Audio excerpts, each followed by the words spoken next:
राज्यामध्ये सध्या मतदार याद्यांच्या विशेष सखोल पुनर्निरीक्षण मोहिमेचं काम वेगानं सुरू आहे। या मोहिमेत घरोघरी जाऊन अर्ज भरून घेतले जात आहेत। मात्र अद्यापही 1,80,00,000 मतदारांचे गणना अर्ज जमा झालेले नाहीत।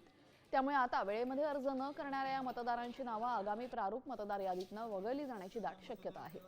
राज्याचे मुख्य निवडणूक अधिकारी एस चोक्कलिंगम यांनी ही माहिती दिली।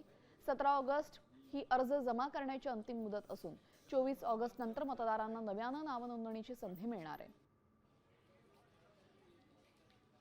आतापर्यंत किती मतदारांना अर्ज वितरित करण्यात आलेले आहेत आणि किती अर्जांचं डिजिटायझेशन पूर्ण झालेले जाणून घेऊयात। तर एकूण मतदार आहेत 9,78,54,049।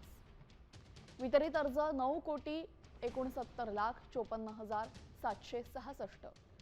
डिजिटायझेशन किती जणांचं पूर्ण झालंय तर 7,60,98,000 आणि गणना बाकी असलेले अर्ज एकूण 1,80,60,697। डिजिटायझेशन प्रलंबित असलेले लोक आहेत 36,95,019। तर 24 ऑगस्ट ते 23 सप्टेंबरमध्ये फॉर्म 6 भरून नाव समाविष्ट करता येणार आहे। 1 ऑक्टोबर 2026 पर्यंत नवमतदारांनाही अर्ज करता येणार आहे।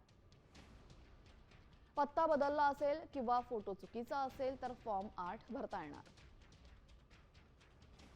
नाव वगळायचं असल्यास फॉर्म 7 भरता येणार। साम टीव्ही मला बघायला आवडतो कारण त्यावर दाखवल्या जाणाऱ्या बातम्या रिलेट करतात।